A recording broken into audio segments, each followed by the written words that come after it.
मैं आपको बहुत आसान तरीके से गर्मियों में खाए जाने वाले बहुत ही ज्यादा हेल्दी और टेस्टी गेहूं के आटे के लड्डू बनाना बताती हूँ। कैसे बनाए जाते हैं ये लड्डू, जितने ज्यादा खाने में टेस्टी लगते हैं इनको बनाना उतना ही आसान है। चलिए बनाना शुरू करते हैं। लड्डू बनाने के लिए ये हमने 2 कप गेहूं का आटा लिया है, जिसे हम चपाती बनाते हैं। ये वही वाला आटा है। 1 कप देसी खांड, ये हमें इजीली मार्केट में मिल जाती है। अगर आपको नहीं मिलती है तो आप इसकी जगह किस चीज का यूज कर सकते हैं वो मैं आगे वीडियो में बताऊंगी। 1 कप देसी घी। चलिए बनाना शुरू करते हैं। सबसे पहले हम आटे को भूनेंगे। इसके लिए हमने गैस पे कढ़ाई रख दी है। अब हम इसके अंदर घी डाल देते हैं और हम इसमें से थोड़ा सा घी बचा लेते हैं। अगर हमें जरूरत पड़ेगी तो हम इसका यूज बाद में करेंगे। अब हम इसके अंदर आटा डालेंगे। अब हम आटे को घी के अंदर मिक्स कर लेते हैं।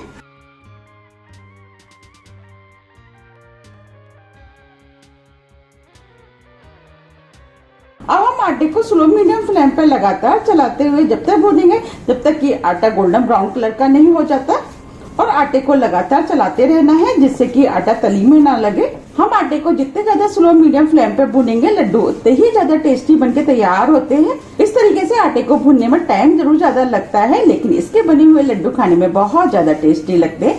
आप भी इनको एक बार जरूर ट्राई कीजिएगा। फिर आप मुझे कमेंट्स करके बताइए कि आपको ये लड्डू कैसे लगे। 5 मिनट करीब हो गए हैं। आटा भुनना शुरू हो गया है और आटे ने घी भी छोड़ना शुरू कर दिया है और आटे के अंदर से अच्छी सी खुशबू भी आना शुरू हो गई है। अब हम फ्लेम को स्लो कर देंगे और इस आटे को 6 से 7 मिनट करीब लगातार चलाते हुए इसी तरीके से हम भूनेंगे। 6 मिनट करीब हो गए हैं। अब ये आटा भी भुन गया है। बस हमें इसी टाइप का आटा भुना हुआ चाहिए। आटे को भुनने में 12 से 13 मिनट का टाइम लगता है। अब हम इन लड्डुओं को और भी ज्यादा हेल्दी और टेस्टी बनाने के लिए कुछ ड्राई फ्रूट का यूज करेंगे। आप चाहते हैं इन लड्डुओं को बिना ड्राई फ्रूट के भी बना सकते हैं। ड्राई फ्रूट आप अपने टेस्ट के अनुसार कोई भी डाल सकते हैं। क्वांटिटी भी आप अपने हिसाब से थोड़ी सी कम या ज्यादा कर सकते हैं।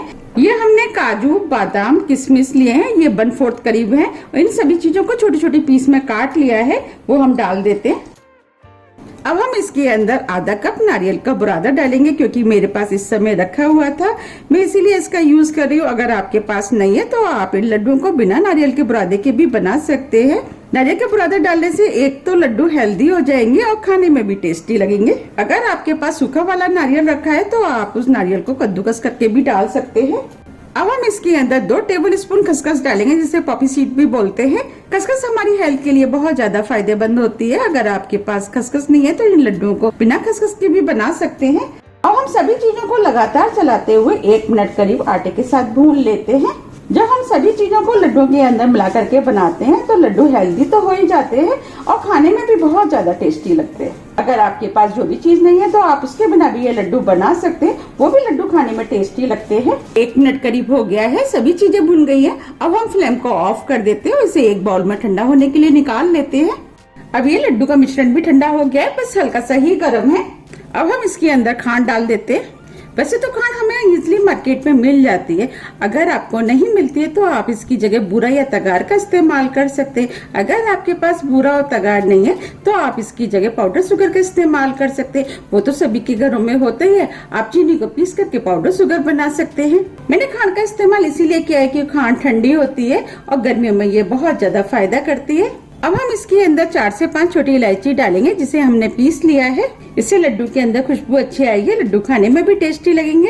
अब हम सभी चीजों को हाथ से अच्छे से मिक्स कर लेते हैं, क्योंकि ये हाथ से सभी चीजें अच्छे से मिक्स हो जाएंगी। आप भी एक बार इन हेल्दी और टेस्टी लड्डू को बनाइए। आपको भी ये लड्डू बहुत ज्यादा पसंद आएंगे।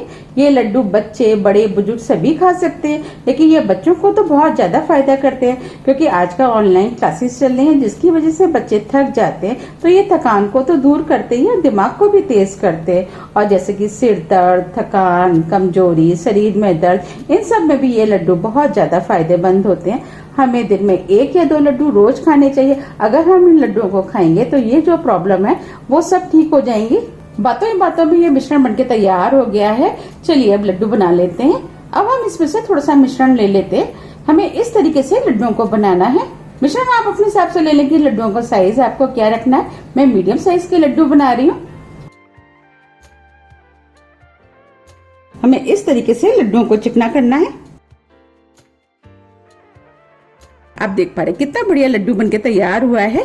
अब मैं आपको पास से भी दिखा देती हूँ। देखिए, ये जितने ज्यादा देखने में सुंदर लग रहे हैं उससे ज्यादा ये खाने में टेस्टी लगते हैं। अब मैं आपको प्लेट में भी रख के दिखा देती हूँ।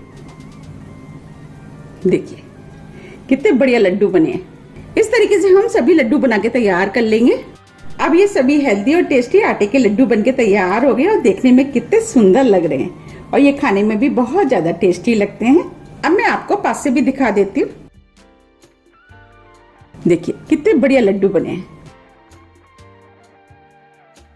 अब मैं आपको तोड़ के भी दिखा देती हूँ कितने सॉफ्ट बने।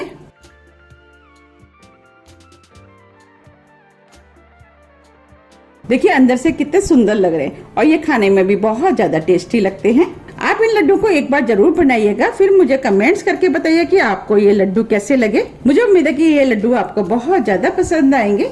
अगर आपको मेरी रेसिपी पसंद आती है तो आप ज्यादा से ज्यादा फ्रेंड और फैमिली के साथ शेयर कीजिए और कमेंट्स करना तो आप बिल्कुल मत भूलिएगा, जिससे कि मुझे पता लग सके कि आपको मेरी रेसिपियां पसंद आती हैं।